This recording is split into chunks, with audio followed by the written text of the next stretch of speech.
Hey guys, so we're going to get into this video.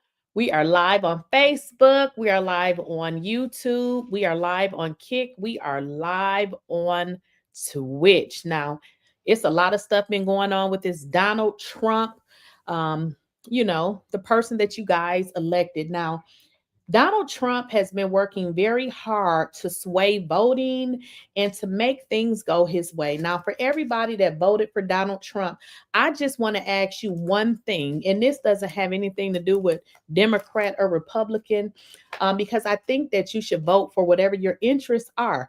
But I don't know what insane person would have voted for Donald Trump, because with all these people losing their jobs and all of the stuff that's happening, I feel like whoever voted for him must not have their marbles screwed on right, because everything is crazy right about now. If y'all been watching everything that's happening now, Donald Trump has succeeded in his redistricting bullshit. And if you don't know what the redistricting is, go look it up. I did a video about it before, so you can understand it. Well, he now does a press conference in Donald Trump fashion. He does not know how to speak, always looking like an idiot. But let's get into it. What do you think? Hey, Brian. Thank you very much. We have a very big announcement to make today. You all know Johnny. He came all the way from Italy, the beautiful country of Italy, to be with us. And he just got off the plane, and he's a hardworking guy, does a phenomenal job with FIFA. Nobody like him.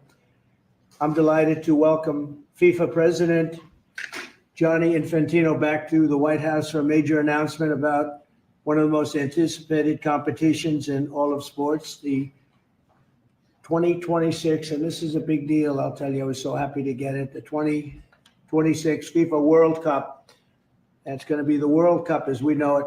It's the biggest, probably the biggest event in sports, I guess, Johnny, right? Yeah. On December 5th of this year, the 2026 FIFA World Cup draw will take place at the Kennedy Center. Some people refer to it as the Trump Kennedy Center, but we're not prepared to do that quite yet, maybe in a week or so. But right here in Washington, D.C., it's a tremendous honor to bring the global event and this incredible group of people and these unbelievable athletes, the best athletes in the world, to the cultural center of our nation's capital. I just left the Kennedy Center. We're spending a lot of money wisely on making it really beautiful. It's going to be beautiful again. It's like Washington, D.C. We had, by the way, in Washington, D.C., we have the lowest crime numbers they've had in years. Zero, it sounds like it's a horrible thing to say, but I might as well say it. Zero murders in the last week since we've done this. That's the first time in memory that that's happened, if you can believe it, how pathetic that is to have to even say it. And I'm tired of listening to these people say how safe it was before we got here. It was unsafe. It was horrible.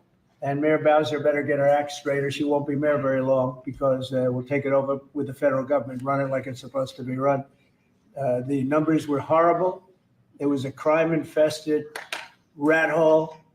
And they do have a lot of rats. We're getting rid of them too. And we've made a lot of progress. And it was extremely unsafe, and now it's extremely safe. We had virtually no crime. The number was down 87%, and I'm trying to figure out where was the 13%, because I don't think it existed. The National Guard has been unbelievable, and they're working with the police.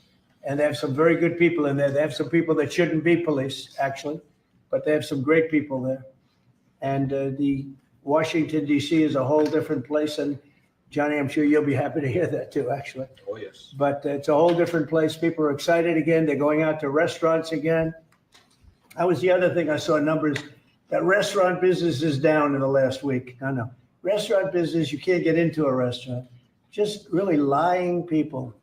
And that's why people don't understand how bad and how dishonest the press is. I saw one poll that had us at 19% favorable on what we're doing with Washington. Then I saw another one that has us 94% favorable. And I can tell you the 94% is correct. The others are fake, just fake news. They got to get their act together. So bad for our country, so sick, actually. So Washington, D.C. is really doing unbelievably well. And the Kennedy Center that we're fix it. I was just there all morning with contractors. We're making it unbelievable. It's going to be unbelievable. It's got great bones, but it needs a lot of work. The World Cup draw will set up the group stage of competition. 48 teams will play in 104 games across 16 North American cities, from Seattle to Vancouver to Atlanta to Miami. It's going to be so exciting for our country. The 2026 FIFA World Cup will be one of the largest and most complex events. This will be one of the greatest events, one of the largest. In a way, it's like Johnny said it better. It's like having many Super Bowls in a short period of time. Because each one of these games essentially is a Super Bowl. Some of them are bigger than Super Bowls, actually. But they're essentially, each one of these games is like a Super Bowl. The 2026 FIFA World Cup will be the largest, most complex set of events in sports history. And the Kennedy Center will give it a phenomenal kickoff, and we'll be involved, and they'll be working over there for quite a bit of time. We have it all set that they can stay there for the big events, the big press conferences and everything else. And they'll be in a very safe capital. That'll be nice. You don't have to worry about walking down the street, Johnny, okay? But you could handle yourself. I could. Okay. Already, FIFA is projecting 6 million loyal fans will attend the World Cup events next year, and 6 billion more are going to be watching back home. And they think the $6 billion number is going to be actually a low number. And this will drive more than $30 billion into the U.S. economy and create 185,000 American jobs in a short period of time, too. No sporting event attracts more attention, more fans, more viewers, or more revenue than the FIFA World Cup. And again, I'll just say it's the World Cup, and it's the biggest thing there is in sports, and we have it. And I got it in my first administration, and I was really somewhat devastated, as devastated as I can be. I don't have time to get too devastated. I was very happy that today, as you saw, the group that does this, a government group, radical left group, announced that Trump was right. Took in $4 trillion worth of tariffs, that the $4 trillion are going to reduce the deficit by numbers far greater than they ever expected or heard of. And by the way, the stock market went up 1,000 points. That was as of 10 minutes ago. I can't tell you what happened. A lot of things happened. But the stock market's up almost 1,000 points. And it's basically on the news that the release that just came out from government that the tariffs that everybody was talking about, that the whole world respects us for because of what we did. The tariffs are going to be at $4 trillion. They're going to reduce the deficit by $4 trillion, Mr. Vice President. Pretty good, sir.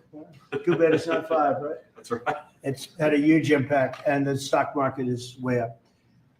But this will drive more than $30 billion in U.S. economy and create 185,000 American jobs. No sporting event attracts more attention or more fans or anything else. And I just look forward to the draw. So we're going to have the draw, essentially, Johnny, at the Kennedy Center. Yeah. And by that time, it'll be in even better shape. We're working on it. It's about a year project to make it. It'll be great. It'll be fantastic. You see the way this is looking? Look, nice. I can't tell you how much that gold costs. A lot of money. There's nothing like gold, and there's nothing like solid gold. But this beautiful office needed it. It had to be representative. When we took it over, it was dirty, not clean. I immediately changed the chair and had this beautiful desk renovated, brought out by the White House. People that do this, they did a great job. We send it out. We have a craftsman who's great. But this was not appropriate for the Oval Office, what I took over. And now you look at all those paintings you're allowed to turn back. All of these are great presidents, and they were all in the vaults. They were in vaults for some cases much more than 100 years. And now they're proudly hanging on the Oval Office walls. So I can't imagine anybody changing it. But they were buried in vaults for over 100 years, many of them. So it's very exciting. People come in, they really love it. They love what we're doing here. They love what we're doing in D.C., and they love what we're doing, most importantly, in the country and the world. I'd like to ask Johnny to say a few words. He's the head of the whole thing. He's been there for a long time, probably the most respected man in sports. He's amazing, actually. Works very hard, and he's got the biggest event in the world coming right here to the United States. And we did a little for Canada. We did a little for Mexico. We thought, see, I'm a good citizen. I said, let them have a little piece. So we gave a little to Canada. See how nice I am? And we gave a little bit to Mexico. And Johnny, please say a few words. Thank you, President. Great honor for me to be here with you today. President, Vice President, Excellencies. Fantastic to announce what you said, which is the final draw of the FIFA World Cup on the 5th of December here in the capital, in the Kennedy Center in Washington, D.C. at 12 noon sharp. It will be broadcast live all over the world. 1 billion viewers will watch it, and it will determine, of course, the match schedule, which 48 participating teams will play. You said it, 104 matches in 1 month, 104 Super Bowls. It's not just the biggest, the greatest event, not just a sports event, it's a social event as well, with a lot of emotion. We are uniting the world, Mr. President, uniting the world here in America, and we are very proud of that. And those teams, those national teams who will come here to participate in this draw with their coaches, with their presidents, they will all be proud to be part of writing this history. And that's why we brought as well this, which is the winner's trophy. It is the trophy that the winner of the FIFA World Cup wins. Only the FIFA president, presidents of countries, and then those who win can touch it, because it's for winners only. And since you are a winner, of course, you can as well touch it. It's pretty heavy. Yeah. It's the winner trophy. The last one who lifted that is Lionel Messi of Argentina. And here it is in the Oval Office in the White House. Can I keep it? What do you? Well, you can keep it. We're not giving it back. We're not giving it back. That's serious. It fits well. That goes very well on the wall right over there. We'll put it right below the angels. It fits well here. That's beautiful. Yeah, you can keep it until we have to give it to the next winner. That's fine. That's a beautiful piece of gold, I will say. That's beautiful. Yeah. So 6 billion viewers for the World Cup, 6 million coming to the matches, 30 billion economic impact, 185,000 jobs. This will be absolutely fantastic. The biggest event ever, and everything will start here in Washington, D.C. at the Kennedy Center, or the Trump Kennedy Center. We'll see that how it will be called on the 5th of September at noon sharp. 5th of December, noon sharp. Then, if I may... Will they be doing most of the draws, all of the draws at the Kennedy? Well, how are you going to do that? Yes, we'll do that at the Kennedy Center. We'll do all the other meetings around it with the coaches, with the broadcasters, with the sponsors, everything at the Kennedy Center. The whole World Cup starts, and everyone will be happy because everyone has qualified for the World Cup, and they didn't yet play a game, so they didn't lose yet the game. So they all think they can become world champion, right? They'll all be happy. Exactly. Now, by the way, an example, supposing we had a week ago when everybody was being killed and mugged and everything else, despite the phony numbers that were given out, that it was getting better. Brian, do you believe it was getting better or getting worse? Oh, the crime was getting worse. I mean, I was robbed. It was getting worse. Yeah. How did the other guy come out? He came out with a briefcase. Yeah. So, Robert 1, Brian 0. No, but can you imagine you do this and then you start hearing that they had a 20-year reduction of crime. It's worse. It was worse during the Biden administration than anybody's ever imagined possible. And I guarantee you, he wouldn't be here if those numbers continued. But now we have total safety. We have total security. And for the border, in 3 months, 0 people. These are done by liberal people that do these charts. 0 people came through our border in the last 90 days. Can you believe it? 0. Last year, we had millions of people coming in, and they came in from the wrong locations. They came in a lot of people that shouldn't be here. So now when we have this event in December, it's going to be very safe. Johnny, you can walk down the street with your beautiful wife. Yeah. You can take her to dinner if you can get a reservation, which I doubt. They're all full, the restaurants. I know. They're all full. I heard that too. The restaurants the restaurants, since we are doing this, are doing great. And many new restaurants are going to open because, as you know, many closed. Many restaurants closed because the crime was so bad. This will be one of the safest places anywhere on earth. So, I really am honored that the National Guard has done such an incredible job working with the police. And we haven't had to bring in the regular military, which we're willing to do. We have to. And after we do this, we'll go to another location, and we'll make it safe also. We're going to make our country very safe. We're going to make our cities very, very safe. Chicago's a mess. You have an incompetent mayor, grossly incompetent, and we'll straighten that one out probably next. That'll be our next one after this, and it won't even be tough. And the people in Chicago, Mr. Vice President, are screaming for us to come. They're wearing red hats, just like this one, but they're wearing red hats. African-American ladies, beautiful ladies, are saying, please, President Trump, come to Chicago. Please. I did great with the black vote, as you know, and they want something to happen. So I think Chicago will be our next, and then we'll help with New York. We're going to help with, and I think a lot of these people that you see on television, they're including the people in this audience. They'll say bad things about me, and then they'll say, thank God he's here, because half of them got mugged, and they don't want to get mugged again. But they're, they work for they work for stupid people that are radical left, and they're made to do things and say things that they don't want to be saying.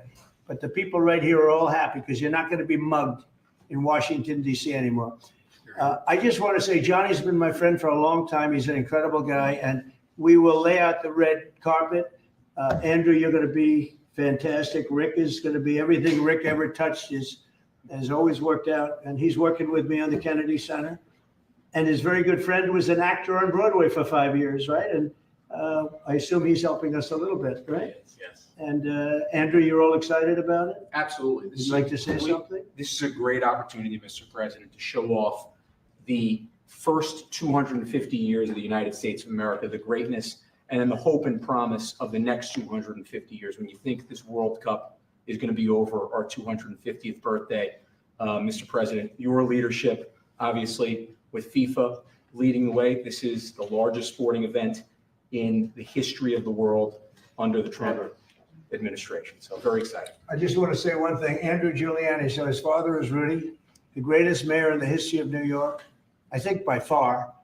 He took a ravaged city, a city that was really under siege. Probably most people thought it was going to survive. He turned it around. He was a great, great mayor. And then they treated him very, very unfairly. You go back and tell your father all of the things that have come out over the last couple of months through Tulsi and through all of the people, Cash, everybody. They've proven your father 100% correct. His father was treated so unfairly. Your father has been 100% correct. And tell him we all love him, okay? Thank you, Mr. President. He's been amazing. What he had to go through was very, very unfair, nasty. These are bad people. Mr. Vice President, would you like to say something? Well, sure, Mr. President, thank you. And thanks, Johnny, for being here. We're very thrilled about the World Cup. Just to echo something the president said about crime in Washington, D.C., this is the national capital of the greatest nation in the world. And we had murder rates just a few weeks ago that rivaled some of the worst third world cities anywhere, even in very, very poor regions of the world. Why did we accept that? Why did we allow it to happen? We allowed it to happen because we had broken leadership in Washington, D.C., and unfortunately sitting behind the Resolute desk. What we have shown in just under 2 weeks of taking law enforcement seriously is that the American people can have their streets back if their leadership is willing to put in the time and the resources. Mr. President, you've shown in Washington, D.C. that we can have safe streets again. We've just got to have the political willpower to focus on the bad guys and to give the American people back their communities. We are focused on doing that thanks to the president's leadership. Thank you. And that's a really very small percentage. It's 2%, 3%, but that 2% and 3% wreaks just havoc throughout a community. People are petrified. And I notice a couple of the women in the back are shaking their head, yes, yes, yes. I won't report who you are because you'll end up losing your jobs, but it's true. It's amazing. And the police, and you look at the DC National Guard, I saw pictures of them last night getting off vans and all, and I saw some bad ones running, but they're not running so much anymore. They're not there. They're just not even, they're not even trying. You're totally safe. Now there'll be something happening sometime. I don't know. Maybe it won't be for a long time, but this was every night would get reports of people being mugged and get that. There's one woman on television last night. She had a badly busted up nose. And she's, well, I like our streets the way they used to be. And she thinks it's going to happen like by doing nothing. And they said, what happened to your nose? She got slugged by a guy walking down the street, slugged. Her nose will never be the same, I guarantee you, unless it takes a pretty good turn. She wasn't really for us. But she sort of said, well, maybe something has to happen. Before this happened to me, she got whacked. And I don't think she'll ever be the same. She was a half a Trump fan, a woman that would have never been a Trump fan, but she was hit hard. It's not going to happen anymore. Not going to happen anymore. But then we're going to beautify the city too. That's where I was today at Kennedy Center. And we're going to beautify the city like it has it. And we're working with Clark Construction, the biggest construction company in Chicago, and in Chicago and Washington.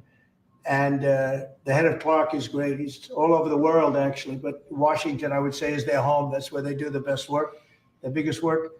And they've been doing a fantastic job. So you're going to have a fantastic, clean, beautiful place. It's going to be better than it ever was before, literally better than it ever was before. We'll get it done very quickly.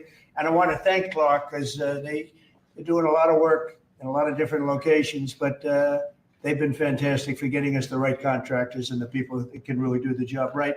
And Johnny, did you want to say something? Yes, one more thing, because as you rightly say, with security and beautifying cities and the whole country, we want people to come and enjoy and have fun. And that's why this is not just the most iconic trophy in the world of sport, but we start on the 10th of September, the sale of tickets for the FIFA World Cup. And we have the first ticket here for the final. For you. Oh, good. That's cool. Wow. It's, of course, row 1, seed 1. It's ticket number 45, 47. And it's for the final in New York, New Jersey. And so you have your ticket already for the final. All the others, 10th of September, start getting your tickets. That's beautiful. Yeah. 6.5, 7 million tickets. Fans will enjoy the security here. Will be fantastic. You're going to do record business, I think. 100%. Christy, would you like to say something? Yeah, Mr. President, millions of people will come to this country, and we'll make sure they get their travel documents, their visas, that they want to come here and spend their money and enjoy the sporting event. It'll be the largest event in the world. And sir, you're reminding me of something that my dad used to say all the time when I was growing up. He would say, Christy, you kids need to look like you respect yourself before anybody's going to respect you. And in this country, when people look at our streets, when they look at our capital, you're bringing respect back to this city. And people will respect our country more because it's safe, it's clean, it's beautiful. And what you're doing is transforming this nation by making sure that our laws are upheld. And millions of people are going to come and be able to enjoy it next year. And I'm excited about that. Thank you for doing that. Well, our country is respected again. And a year ago, we had a dead country. I'm telling you, it was a dead country. It was a country that had lost its way. It was a country that was going to fail. Look, even today, where they say $4 trillion in reductions of deficits, and this was totally unexpected. They didn't expect it. I mean, I don't know where they've been, the people that do this stuff, but it's terrible. I want to thank Christy for another reason. I said to her 2 weeks ago, I said, Christy, do me a favor. I built hundreds of miles of wall. I built the same wall that the Border Patrol asked me to build. It wasn't my first choice. I wanted to do concrete plank and everything nice. You wouldn't have been able to see through it. So I had Border Patrol in, and they tested everything else. And we gave them steel wall, high-grade steel, very hard to cut. And we gave inside that is 9,000-pound concrete, which is a very tough concrete. Inside that is rebar, a big, fat piece of rebar. So you have all different materials that are very hard to cut, and you need different instruments to cut each one. And I said, Christy, we got to get a coat of paint on it. And I didn't know she was listening. But I said, we got to get a coat of paint, and it should be black, because black makes the steel very hot. It's untouchable. You could fry an egg on it. And if you got a good black, flat paint, it would look beautiful. It will preserve it from rust. And that was it. And I gave it to her along with 30 other things. And she's done such a good job on the border with Tom Homan and the group. Tom Homan's a fantastic guy, what the job he does and the way they work together. So I turned on last night and I see Christie's painting the wall. And it looked beautiful, by the way, when that paint went over there. And it's hot. It's hot. Yes, it is. It's hot. If it's white, it's not hot. If it's black, it's going to be very hard to climb that sucker. It's not going to be easy. But it's black, and a high quality black. You know, It is. it really looked good. Yeah, we got Is the that going paint to be you a told us two-coat to. job or a one No, coat? just one coat. One coat. We Good. used the paint you told me to buy. Yep. The two-coat will take place in 3 years from now. Right? We'll do the second coat. But it looks beautiful. But thank you very much. I didn't know you were listening to that Absolutely. because we talked about 7 different subjects. And all of a sudden I see you're out there painting with a lot of painters and everything else. But it was a beautiful thing to say. Would you like to say something? You've been such a big part of this, please. We're just, Mr. President, we're delighted to be here today for this announcement, but we're also looking forward to having it with the final. Oh, yes. On July Oh, yes. 19th No, we'll be in New there. York, New We're Jersey. going to be there. A lot of people are going to be there. A lot of people. I'd like to thank you all. Do you have any questions on FIFA, first of all? It's going to be a big event at the Kennedy Center. Do you intend to take part in it? Will you have a part to play on December 5th? I may play. I mean, I see the money that these soccer players, you know, we call it soccer, but I see the money that these soccer players are making. I may try and play. I'm a very good athlete. My son is a very good athlete, and he's a good soccer player. He's on the tall side for soccer. He's 6'9". That's pretty tall, but That's pretty it's on the tall side. Sounds good. It's on the tall side, but he's good. But no, I may put on shorts. I look extremely good in shorts and join the play. You know, no, it's going to be a lot of fun. It's going to be good. Many foreigners who want to come to attend the event are concerned about the visa situation. Can you reassure them? Yeah, they're going to have a very easy time getting in. Certain countries are going to be very, very easy, and other countries are going to be obviously a little bit more difficult. Would you like to explain that, Chris? Yeah, absolutely. We have a process set up that we'll be implementing on getting visas approved. Everybody will be thoroughly vetted, but they'll be welcome to this country. It'll happen quickly, and we're excited for them to come. So I would hope that around the world, people know that the United States is excited to bring their family here to enjoy this event. America welcomes the world. Yes. And I can really, from the collaboration that we have, testify for that, absolutely. And I just sent a picture from somebody that wants to be there very badly. He's been very respectful of me and of our country, but not so respectful of others. But I'm going to sign this for him, but I was sent one, and I thought you'd all like to see it. That's a man named Vladimir Putin, who I believe will be coming, depending on what happens. He may be coming and he may not, depending on what happens. We have a lot of things happening over the next couple of weeks. So, but I thought it was a nice picture of him. Okay of me, but nice of him. So that was very nice that it was sent to me. Okay? Mr. President, on yes. that subject, have you talked to Vladimir Putin about the fact that yesterday a big U.S. factory was hit in a Russian airstrike in Ukraine? What's your reaction to I that? told him I'm not happy about it. And I'm not happy about anything having to do with that war. I settled 7 wars, and actually, if you think about pre-wars, add 3 more, so it would be 10.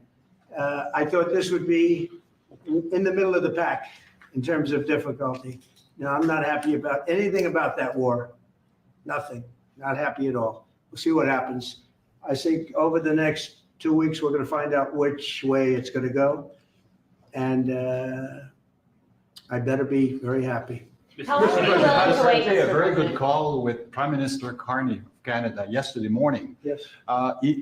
Canada is taking away some retaliatory tariffs. He's So- removing his tariffs, yeah. Exactly. He's removing his retaliatory tariffs, which I thought was nice.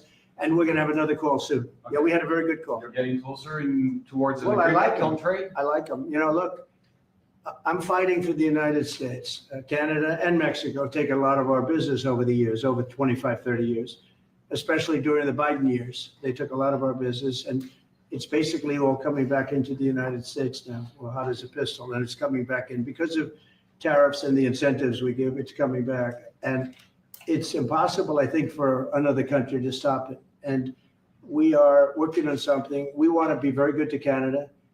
I like Carney a lot. I think he's a good person. And we had a very good talk yesterday. So I think it'll be good. Mr. President, I have a question about the search of Ambassador Bolton's home. The Vice President recently just did an interview saying that it's about classified documents, but that there's also broad concern about him. What are the concerns? Well, that I you haven't have? spoken to Pam in the group yet, but I will be. I saw that just like everybody else. I try and stay out of that stuff. I'm allowed to be, and I'm chief law enforcement officer, believe it or not. You know, I don't like to go around saying that, but I am. That's the position. But I purposely don't want to really get involved in it. I'm not a fan of John Bolton. I thought he was a sleazebag, actually. And he suffers major Trump derangement syndrome, but so do a lot of people, and they're not being affected by anything we do. I don't know anything about it. I just saw that. I'll find out about it. But if you believe the news, which I do, I guess his house was raided today, but my house was raided also, called Mar-a-Lago. They went through everything they could, including my young son's room and my wife's area. They went through her drawers, as the expression goes. They went through everything you can imagine. And when she came back, she said, she's very neat, you know, she's meticulous. And she looked and she said, whoa, this wasn't the way that she had it. So, you know, so I know the feeling. It's not a good feeling. Thank you. Mr. President, how long will you give Putin? A couple of weeks. We're going to figure it out. We'll find it. Do you think you'll have to intervene at some point? Look, it takes two to tango. You understand that. I wanted to have a meeting with those two. I could have been at the meeting, but a lot of people think that nothing's going to come out of that meeting. You have to be there. Maybe that's true. Maybe it's not. But we're going to see. In the meantime, people continue to die. But I've solved 7 of them where they were in wars for 31, 35, and 37 years. We had 3 of them that were for more than 30 years, Johnny, and I got them solved. And we solved one that could have been a nuclear war with India and Pakistan. That was getting ready to be a nuclear war. I solved them all. And this one, I thought we would have had it done by now, but it's more difficult. There's a lot of anger, a lot of hatred. There's a tremendous amount of hatred there. So, but we'll see what happens. I think in 2 weeks we'll know which way I'm going, because I'm going to go one way or the other, and they'll learn which way I'm going. Mr. President. If I got 2 questions for you, one on FIFA, the other one on DC. Let's talk. Can you talk about the economic impact that FIFA will have in these cities, and what's your message to the mayors to get their cities prepared, not only the beautification process, but also the safety aspect? Well, Los Angeles is an example. You know, it's poorly run. We have a mayor there that can't even get permits to the people that lost their houses. Lee Zeldin got every permit. The hardest permit is the federal permit. Within 20 days, every single permit was there for the people to build their houses. But people are writing us and they're saying they won't give us. The mayor is incompetent. The governor is incompetent. You know, Gavin, I know Gavin very well. He's an incompetent guy with a good line of bullshit. And he doesn't get the job done. And frankly, those people want to build their houses. It's terrible. They could have been built. Some of them could have been built already. But think of it, the federal government that has the most complex part, and it's the most complex environmental thing to do. We got it, everybody had it within 30 days. And they're not even close to getting their permits. And now they're talking about taking some of those sites and building low-income housing on them. These are high-end neighborhoods. And I'm all for low-income housing. I built a lot of low-income housing. I know all about 236. I know every program that there is in the government. I used every one of them. I know more about low-income housing than probably almost anybody. And it's great. It's fine. It's wonderful. But you don't build it in Pacific Palisades. You don't build it there. And you don't build it in the other areas that burned down. So they're talking about putting up low-income housing. And you talk about riots. They're going to have riots if that happens because you're taking the people's property away. They want to build their houses and they're unable to get permits from the mayor and from the governor. And that's a terrible thing. But, and let me tell you, if I didn't send in the troops in Los Angeles, Johnny wouldn't be in Los Angeles. You wouldn't be having your World Cup there. I sent in the troops and we kept it. And even the police commissioner, the sheriff and the police commissioner, they all said the same thing. They said, we could have never handled what was happening. You saw that, you were there. He said, we could have never handled what was happening. And then you hear Gavin Newsom, after it's all quelled, Newsom got up and said, we could have done this by ourselves. No, they couldn't have. And if they could have, I wouldn't have taken the chance either. Okay, my second question is on crime prevention. Would you be open to expanding the national concealed carry to apply to DC like it does in other states like Texas? Yeah. Well, they have it in some states and they feel strongly about it. As you know, I'm in favor of it. People have to protect themselves. I'm a Second Amendment person, very simply. People have to be able to protect themselves. Especially like in Washington, you walk down the street, a guy comes up and slugs you. He's got a pistol in his hand You could be tough, you could be in great shape, you could be a powerful person, or you can be a guy that weighs 100 pounds with a gun in your hand. And I'll bet on the guy with the gun 100% of the time, right? And so you need protection. So I'm a Second Amendment person all the way. Yeah, please. President Trump, you said this morning that you're working with Congress to get $2 billion to help clean up DC. Have you had any conversations with Mike Johnson and John Thune about where they're going to get that money from? Which money? You said this morning that you're going to get $2 billion from Congress to help clean up Yeah, DC. I've spoken to Mike Johnson. I've spoken to John Thune, the Senate, the House, and I think it's going to be very easy to get. It's going to be not a lot of money. I wouldn't even know where to spend the number that you mentioned, but it's going to be money to beautify the city. Yeah, they're ready. Everybody wants to save DC. In one way, it's the easiest. The violence was more than any other city in the country, actually, by far. It may have been more than any other city in the world. If you could think, we looked at some of the worst cities in the world, it was worse. And that's why it angers me to see the mayor saying about how they have it on the slide. Not on the slide, it was worse than ever. Yeah, we have no problem getting that money. That money will come out of Congress. I think it'll be even bipartisan. And it's the plan I mean, I would imagine Democrats would vote for that one. It's the plan to get it before the September 30 spending deadline on the Hill. Well, I don't know if there is a deadline, because if I declare a national emergency, which this was, that ends the deadline.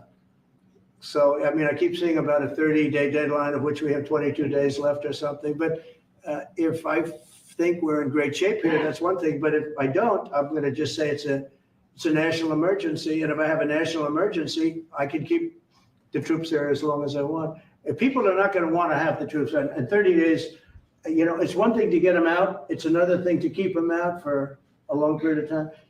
You've got to train people. You can't do this. You can't bop people over the head. And a lot of those people are in courts right now, going to court. They're going to go to jail for a long time. So that's going to take more than 30 days. But if I have to, I'll declare a national emergency, which I don't think I'll have to do. Yeah. Mr. President, Can I ask you about Russia? You said in 2 weeks you'll know whether you go. Yeah, I think I'll one way or know. the I other. think I'll know the attitude of Russia and, frankly, of Ukraine. It takes two. What are the 2 ways you can go at the end of 2 weeks then? Well, then I'm going to make a decision as to what we do, Or and it's going to be a very important decision. And that's whether or not it's massive sanctions or massive tariffs or both. Or do we do nothing and say it's your fight? Look, I would have never been in this war if I were president. You wouldn't have had this war. It was never going to happen. This was caused by stupid people that fought. And people say, well, how do we know? Because for 4 years, it was never even a subject. And Vladimir knew, and you see his picture right here. It was nice that he sent, but Vladimir knew very strongly we wouldn't have stood for it. It wouldn't have happened. 100% wouldn't have happened, but it did happen. And now they're losing from 5 to 7 young kids. Think of it, you're a parent and your son is leaving. He's Russian or he's Ukrainian. And he's leaving and they're waving goodbye. Nice, beautiful kid. Nice crew cut, all set. He wants to be a soldier. And because their first week, he has his head blown off. And he's no different than you people, me. And it doesn't matter where. I mean, I solved a problem in the Congo that was vicious. Rwanda and the Congo, the Republic of the Congo. And they were fighting for 31 years, and it was machetes. People were getting their heads chopped off. That was going on for 31 years. I got it solved. You saw it. They came to the White House. We signed an agreement. It was amazing. People can't believe we got it done. I love to stop killing. I really do. People thought it would be just the opposite. Hillary Clinton said, oh, he'll get us into a war. No, I'm getting everybody else out of wars. Are you saying there's a real possibility then that you do nothing if Putin doesn't come to the table for a ceasefire? I'll see whose fault it is. If there are reasons why, I'll understand that. I know exactly what I'm doing. We're going to see whether or not they have a meeting. That'll be interesting to see. And if they don't, why didn't they have a meeting? Because I told them to have a meeting. But I'll know in 2 weeks what I'm going to do. I have pretty good ideas. Your Justice Department is also sending some of the Epstein files over to the House Oversight Committee today. Are you in support of them releasing all of them? Keeping it open. If they wanted to Innocent release, people shouldn't be hurt, but I'm in support of keeping it totally open. I couldn't care less. You got a lot of people that it could be mentioned in those files that don't deserve to be. people because he knew everybody in Palm Beach. I don't know anything about that, but I have said to Pam and everybody else, give them everything you can give them because it's a Democrat hoax. It's just a hoax. The whole Epstein thing is a Democrat hoax. So we had the greatest 6 months, 7 months in the history of the presidency, and the Democrats don't know what to do, so they keep bringing up that stuff. But it affected them. Bill Clinton was on his plane and went to the island supposedly 28 times. I don't want to bring that up, frankly. You have Larry, whatever his name is, Summers, the head of Harvard, who was Jeffrey Epstein's best friend. Nobody ever talks about that. I mean, but I don't want to hurt Larry Summers, but he was best friends with Jeffrey Epstein. No, this is a Democratic hoax to try and get the significance of what we've done over the past 7 months. Nobody's ever seen anything like it. They say it's #1 in history. What we've done, including stopping 7 wars. I mean, just include that. And now you look at the stock market today, it's way up to start off with from where I took it.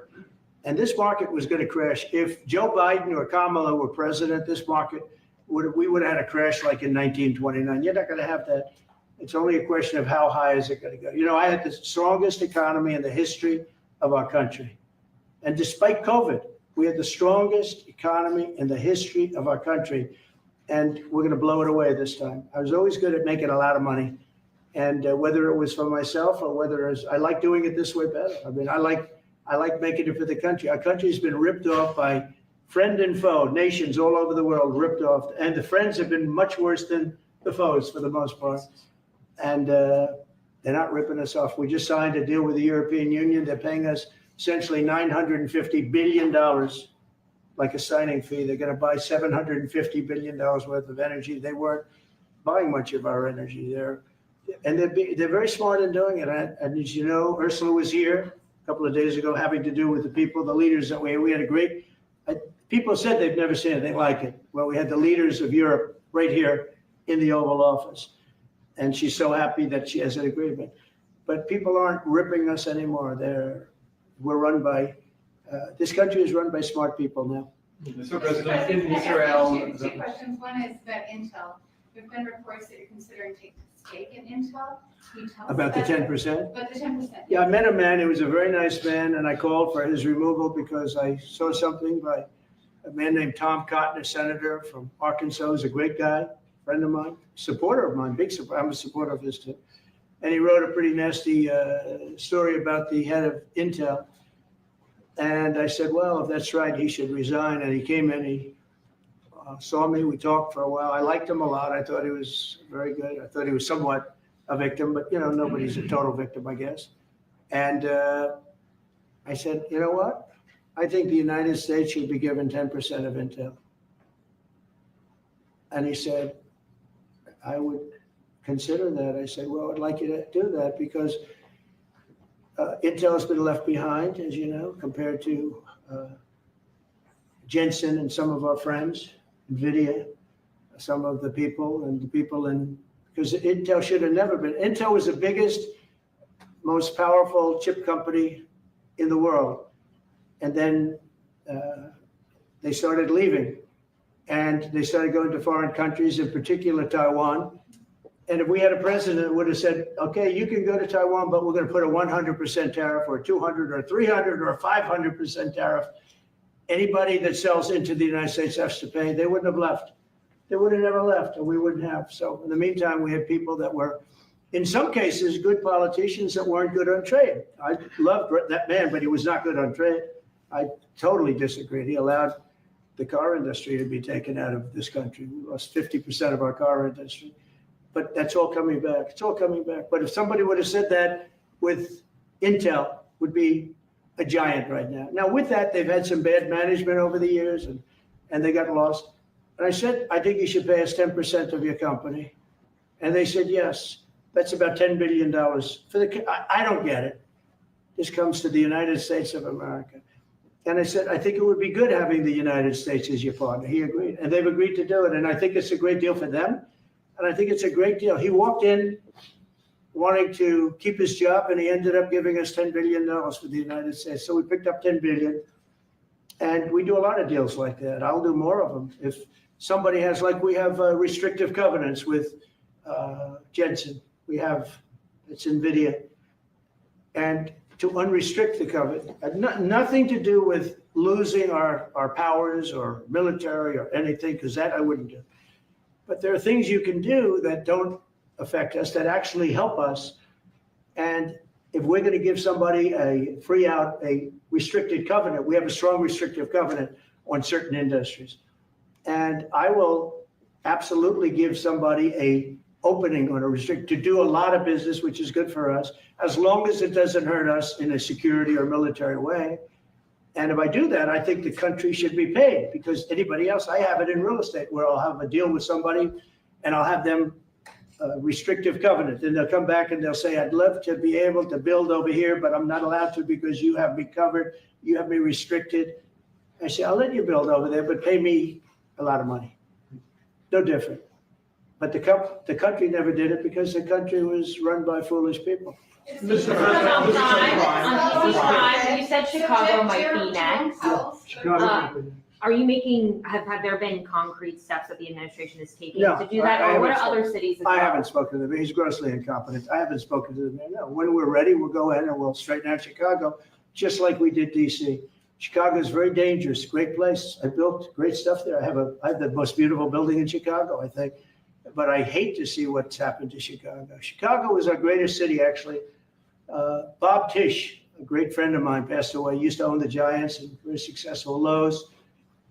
He said Chicago, I think they had their main office in Chicago. He said Chicago and San Francisco, the two greatest cities in the world.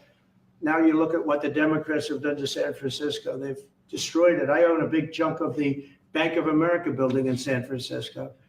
And, you know, it's just different. We can clean that up too. We'll clean that one up too.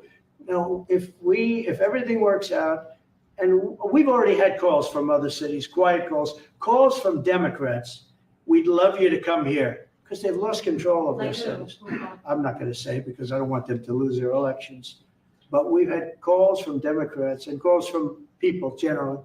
We'd love you to come here because we'll straighten out the problem. In Israel, the families of hostages in Israel, families of hostages are opposed to the reoccupying of Gaza. Why is the U.S. still Well, not all of them. And you have to understand, I'm the one that got all of the hostages out. You got a lot of people out. If it wasn't for me, they wouldn't be out. I worked with Bibi and I worked with Steve Witkoff. But if it wasn't for me, you would have all these hostages would most likely be dead right now, every one of them. So they all come up here. They all come in groups of 10, 12, 13, and many of them, and I've gotten to know a lot of them. They're great people. What they had to go through is incredible. But so now they have 20, but the 20 is actually probably not 20 because a couple maybe aren't around any longer. It's a terrible thing. No, I don't like anymore. I said, you know, when you get down to 20, they're not going to make deals anymore. And they didn't. And then I put out a statement, as you know, that was a tough statement, go in and get them.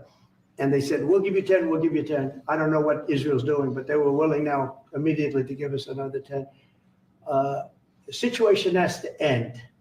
It's extortion and it has to end.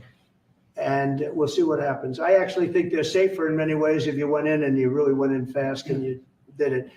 And people can't forget October 7th, remember that. I'm friendly with all groups. I won the Arab vote in Michigan. I did so great with the Arab vote, remember? I started off at 0, I ended up winning. I wouldn't say the candidate was the greatest, but I would have won against anybody. They're great people. But we have to do things properly. And, you know, I'm very proud to say I got the hostages out. You have hundreds of people that are living now because of me. And now we have that final little group of people. And Hamas knows that if they give them, that's probably the end of their lives. So it's not easy to get. And I know if you're a parent, you just don't care. You want, I want my baby back. They want their babies back. They want their kids back. And I understand it.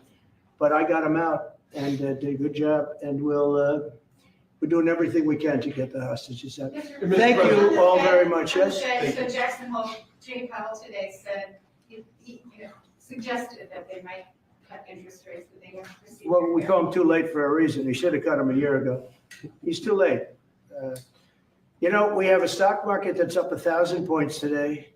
I better be careful because I go out there and I'll see it's down 1,000, right? But it's up 1,000 points when I came in here.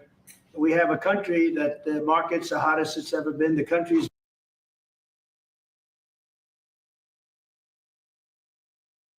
better than it's ever been. We have a military that I rebuilt largely in my first term. We had a great, successful first term, but this is going to be even better. But we rebuilt it. We gave a lot of it away to Afghanistan, but relatively small compared to the overall. But I think it was the most embarrassing day and period in the history of our country that they allowed those 13 wonderful people, but it's really hundreds of people were killed. And they don't talk about the 48 that was so severely wounded with no legs, no arms, nobody ever mentions them except me.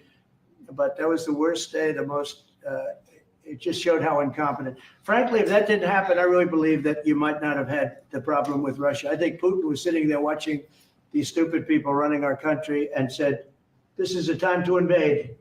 It's, this is a time. And then Biden made the statement, well, he can do a small incursion. When he said that, it was off to the races, right? When he said he can do a small incursion, remember that? I was surprised he knew the word incursion.